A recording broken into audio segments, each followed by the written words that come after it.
Dentists always have brochures in their office, promotional brochures and teeth whitening brochures. But you can also have domestic violence brochures in your office, just made available so that people can take information and go with it. You can always create an atmosphere in your offices that is safe and inviting. So if you are developing a relationship with your client, with your patient, and they know that you are a safe place, they know that you're a confidential place because medical systems are protected by confidentiality. You can share that with them. Anything that we discuss here in the office, anything that we discuss pertaining to your health, which domestic violence is a health issue. Yes. It is completely confidential here. And you can know that you are safe to discuss anything with me, not just your dental health. Right. Those are some things that you can do to open the door for conversations.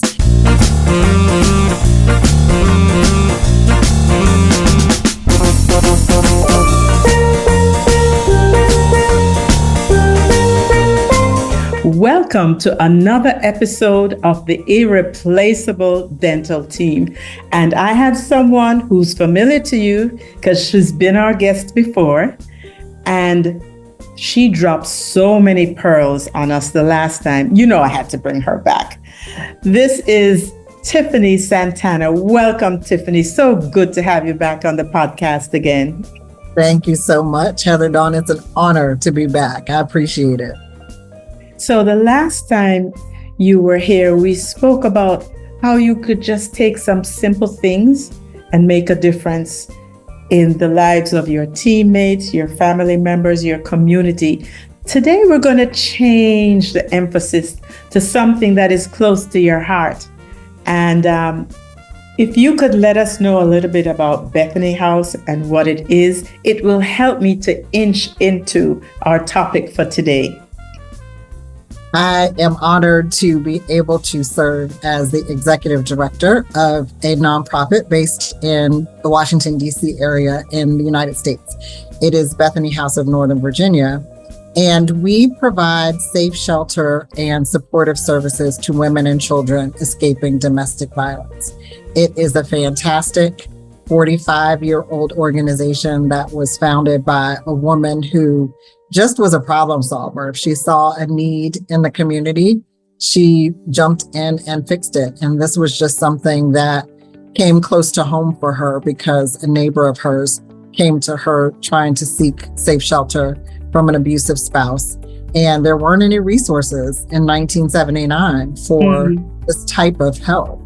And our founder, Doris Ward, with a pretty revolutionary idea, created Bethany House, and her revolutionary format and system for how she approached domestic violence is pretty much what we use today. And it's still revolutionary, oddly enough, in our current society.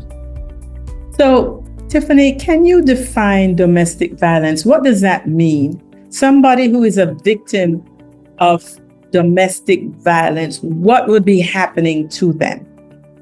I want to actually read verbatim the definition of domestic violence. This one comes from the Department of Justice in the United States, the Office of Violence Against Women. And I want to read it because I don't want to miss anything. And domestic violence has a much broader context and definition than I think most people even know. Right. Domestic violence is a pattern. That's the most important part. A pattern of abusive behaviors in any relationship that is used by one partner to gain power or control over another intimate partner. Domestic violence can be physical, sexual, emotional, economic, psychological, or even technical. And it includes actions or threats, coercive patterns that influence another within an intimate partner relationship. These behaviors may include, but aren't limited to, intimidation, manipulation, humiliation, isolation, frightening or terrorizing, coercion, threatening, blame, hurting, injuring, or wounding someone else. And I'm even going to add something that we have discovered in our particular space is spiritual abuse. Wow. And that is when someone takes the tenets of a particular religion, distorts them, and then uses that to maintain power and control over another person. And we have seen that actually on the rise as of late. They were drinking the Kool-Aid. Yes, indeed. We have seen that story.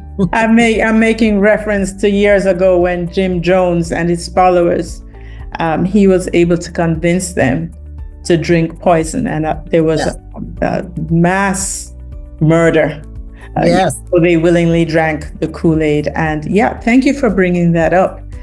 And you know, it's so nuanced, because people assume once a husband and wife are, they've made a covenant with each other that anything goes, whatever the husband wants, So it's good that we're defining it the way that you have defined it, because even in a marriage, somebody shouldn't be forced to do something against their will. And unfortunately, it happens every day, as you see in your world. Now, yes, and it happens to men and women. It happens to male spouses and female spouses, and we're seeing quite a bit of that over time. Yeah. I have a question about the psychological effects of domestic violence on victims. What are they, and how can these effects manifest in their daily lives? We see quite a few psychological effects. Some are really noticeable and common, some maybe not so common. So some psychological effects are self-loathing and lowered self-esteem, depression, suicidal thoughts, PTSD, substance abuse. There are so many different psychological effects that people who are abused go through as a result of being abused, and they make themselves manifest in lots of different ways. Lots of it is through different types of coping mechanisms like substance abuse. Some of it is internalizing what an abuser is saying and doing. Right. And a lot of it is generational. A lot of people are abused because they have picked up abusive patterns and behaviors from parents or grandparents or cultural environments. So there are many, many psychological effects of domestic violence. And it is cause for concern, because each one of those things listed could be seen as a problem that this person has that they can't manage, rather than recognizing it as a symptom of something else that they're enduring. We look at, say, what you mentioned about abusing drugs. Unfortunately, over time, we have kind of villainized these people and seen them as not fit to be in our communities, and the need for them to be arrested, when really they need possible health care and psychological counseling. But we haven't stopped to dig deep enough. We have just looked at the surface, made some assumptions, and we are labeling them accordingly. So this really is food for thought. Why is this person doing that? Could there be something underlying that we just aren't seeing? So thank you for that, Tiffany. Now, how can friends, family, and co-workers best support someone that they may suspect is experiencing domestic violence? Some of the things that we automatically want to do as friends or loved ones is to jump in and try to help and to protect. And that's not always the best approach. Sometimes that can even be more dangerous. It's really important to not jump in and give advice, not ask why you are staying with this person, to not be judgmental. The best thing we can do as loved ones is to be present, to let our loved ones who may be going through abuse know that we're here, that we are ready to assist whenever they are ready. Ask questions. How can I help you? Do you feel like you need support? And what do you want from me? Those are the kinds of things. Number one, they are empowering to a person who usually doesn't get to be empowered. But number two, it helps you to walk out a plan for safety that can be beneficial. Very often, we want to jump in and help, but we can actually make things worse sometimes, especially when we say, get a protective order. Well, protective orders need planning, because if an abuser knows that there's a protective order or that the law is involved, sometimes that makes the situation more volatile. Sometimes the system might not work as well as it is supposed to work. And so just being present, educating yourself on the best ways to support a friend or loved one, and just letting them know that you're there whenever they're ready, and not judging, not giving advice unless it's asked for, just like in any situation, but just letting the person know that you're there. That is one of the most important things you can do. Well, Tiffany, you just dropped some gold right there, because I am wired to fix, to see something going wrong and to think, what do I need to do? What do I need to open her eyes or his eyes? So if I walk away with nothing else, that piece of advice is stuck here for me, because so many times we want to help, but we don't know how to help. So thank you for that. That is the gem. Well, there may be others to come, but that was so profound. Thank you. Oh boy, I can't express what a difference that makes, because everybody wants to help, and everybody thinks they have the right formula for help. Everyone requires a different kind of help. And so we have to be really specific with each individual person to see exactly what kind of help each person needs. That's just so important. Yes. Okay, now, how does domestic violence impact various demographics? We're talking about differences in age, gender, or socioeconomic status. Can you speak a little about that? I can. The first thing is that domestic violence does not discriminate. You will find domestic violence in every culture, every race, every age demographic, every religion. It shows up everywhere. It does not discriminate. There are certain generations and cultures, generally, that can make an environment that is more conducive for domestic violence or more permissive of domestic violence. But in our experience, we see clients who come to us from every background.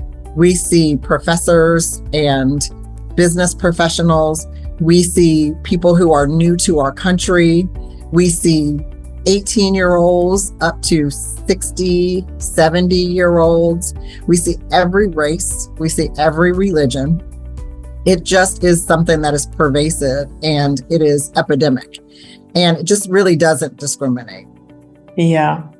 Those two words, pervasive and epidemic, ring loudly in my ears, because it means that we're seeing it and we're missing it. Yes. Most dental professionals are trained to report domestic violence, make note of it. So what steps can dental professionals take to approach a patient that they may, wonder if this person is being abused? Based on what you said to me before, now I'm looking at it through a totally different lens. So should we be reporting it? And if so, what are the guidelines to do that, to make sure that the victim is safe? I think that's a great question. If this is something that is important to you in your practice, a couple things are available that you can do that are more subtle. Dentists always have brochures in their office, promotional brochures and teeth whitening brochures, but you can also have domestic violence brochures in your office, just made available so that people can take information and go with it. You can always create an atmosphere in your offices that is safe and inviting. So if you are developing a relationship with your client, with your patient, and they know that you are a safe place, they know that you're a confidential place, because medical systems are protected by confidentiality. You can share that with them. Anything that we discuss here in the office, anything that we discuss pertaining to your health, which domestic violence is a health issue. Yes. It is completely confidential here. And you can know that you are safe to discuss anything with me, not just your dental health. Right. Those are some things that you can do to open the door for conversations. And if you notice something, you can ask the questions. They may not give you a straight answer, but if you notice something, you can ask those questions. Oh, I noticed scarring here. I noticed a broken tooth. I noticed some swelling. Can you tell me a little bit about that, how that happened? Yes. If they're reluctant, then you may want to take it a step further and report. If they are reluctant, you can again say, this is a safe place. We can talk about anything. It's confidential. Or you can always leave that nugget. If anytime you'd like to share with me anything that's going on with your dental health or your physical health, I'm here to support you in that. Just leaving those doors open, because they may not think about their dentist as someone who can support them here. And so just letting them know that you empathize, that you care, and that you can provide some tangible help, I think that's very important. It's so important in our profession that when I'm renewing my dental license, now I am licensed here in Jamaica, but I'm also licensed to practice dentistry in the Northeast. And before I renew my license, I have to take and pass a course on abuse, elderly abuse, spousal abuse, and child abuse. So this information is vital for dental teams to know. One of the things I wanted your opinion on is there was a suggestion that it would be good, like in the bathroom, when the door is closed, to have like a number that people could call if they're victims of domestic violence. I don't know what you think about that. I think that's a fantastic idea. Yeah. And those are private places. Right. And so they can take a quick snapshot of a phone number, or they can stick something in their pocket. You can even have the brochures in the bathroom, because they may be embarrassed to take one in front of you. But if those things are in the bathroom, they can grab one. I think that's a fantastic idea. And another thing that I'm going to share with my audience is we should also be looking, we do a head and neck exam. Are there any bruises, any bite marks, any blunt trauma anywhere on the face, in the areas that are exposed? And are they wearing clothes that are appropriate? Is it long sleeves, even though it's a hot day? The turtleneck is there, even though, it really would call for something that is light and breezy. Just being aware of our clients, the whole client. And there's a suggestion that we should never treat a stranger. And that means that dialogue that you're suggesting should always take place as part of the whole service that we're providing for our clients. And you're right, that fact that they know that this is a safe place is extremely important. So Tiffany, what is the number one thing that everyone should know about domestic violence, their victims and the perpetrators? I think about domestic violence in general is that it is not always going to be visible physically. Right. Domestic violence scars present as behaviors before they even present as marks on the body. So as you mentioned before, being very aware of how people are acting, if they're acting out of the norm, if there's some withdrawal, if there's some nervousness or jittery behavior about getting to a particular place somewhere at a particular time, or if there's constant text messages checking where a person is. Those kinds of things are things to watch out for, because you may not physically on the body see bruises and marks. You'll see the behaviors of domestic violence a lot more prevalently than you will see scars, bruises, and marks. About abusers, and we don't talk about the abuser as often as I believe we should. Most people who abuse have been abused. These are learned behaviors. And if you know someone who is an abuser, and you have the kind of relationship where you can have a close discussion with them, let them know that you don't judge them either. That's a hard thing to do, but let them know that you are a safe place for them. Because ultimately what we want to do is get an abuser help so that they don't continue these patterns of abuse. And so if you are willing to be a safe place for someone who abuses and can have open discussions about why those behaviors are happening, that is a great step that you can take.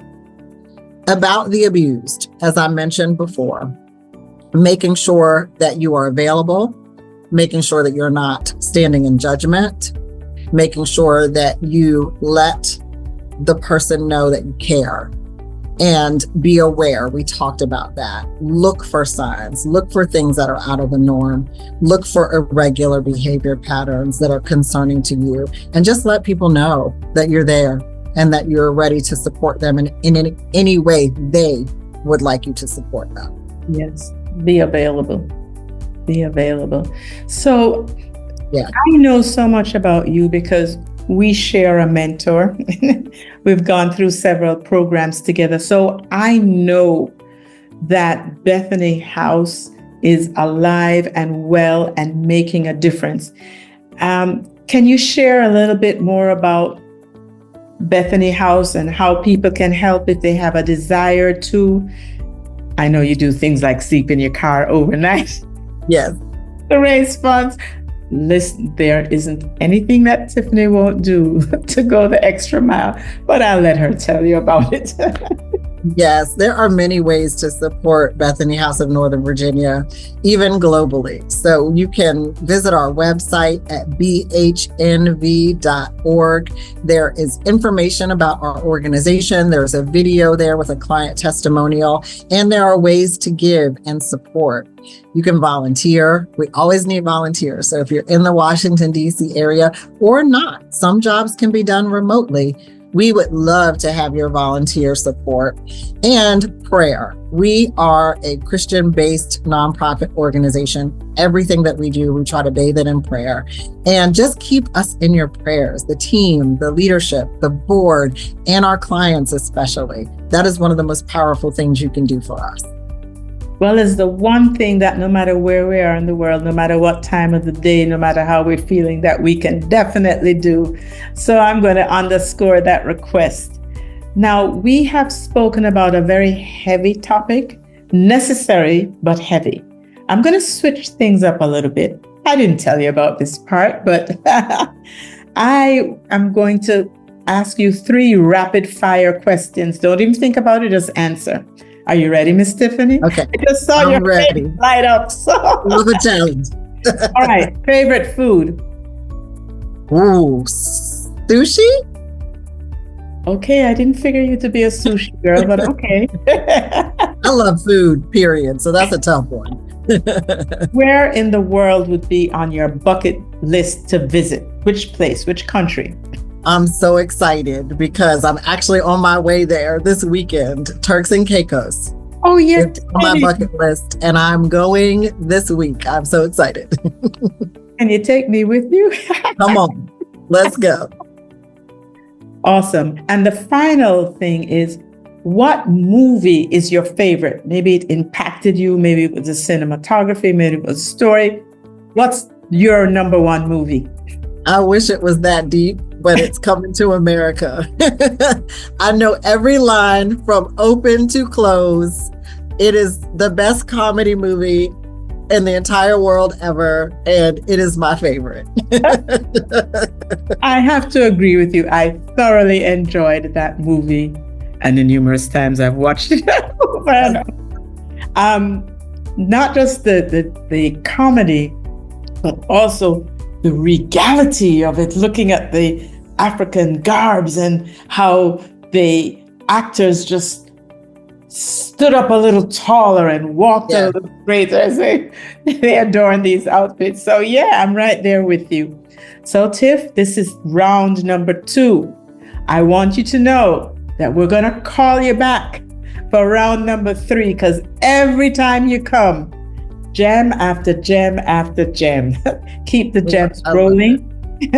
We wish you all the best with Bethany House, and I am so grateful. My listeners, my viewers are so grateful that you take this time to share with us. Thank you so much. I'll come back anytime you invite me.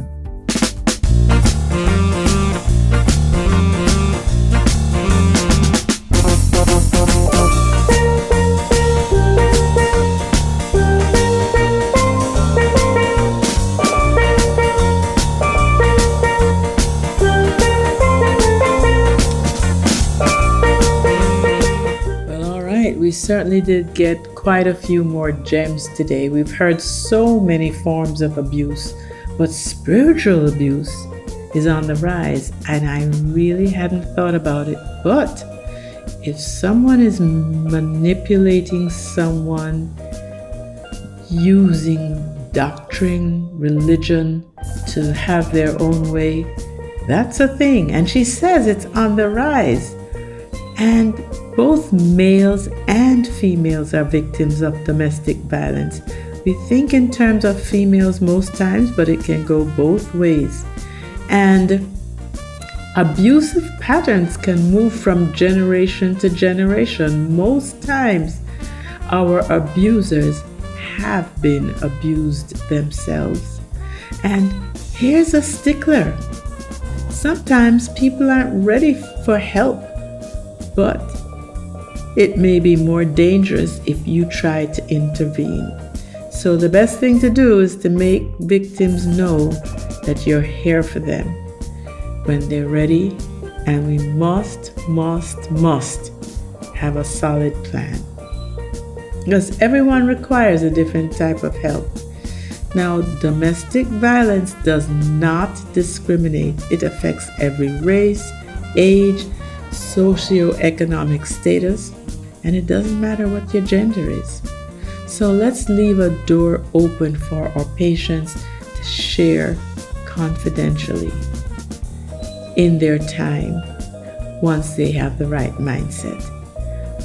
Also remember that domestic violence scars present as behaviors even before we see any physical scars, if at all. So we need to see, are there any changes in how our clients speak to us? Are there mood changes? Is there a change in personality? We need to be aware and alert. And we also need to remember that abuse is a learned behavior. That's why most abusers we know were once abused. So let's see what we can do to make a difference. Put a stop to abuse, regardless of a person's age, socioeconomic status, gender. It's all the same. No matter where, no matter how, it's all the same, and we can make a difference. Listen, thanks for listening. Please like, share, subscribe, and remember that life is better when we live, laugh, and learn together.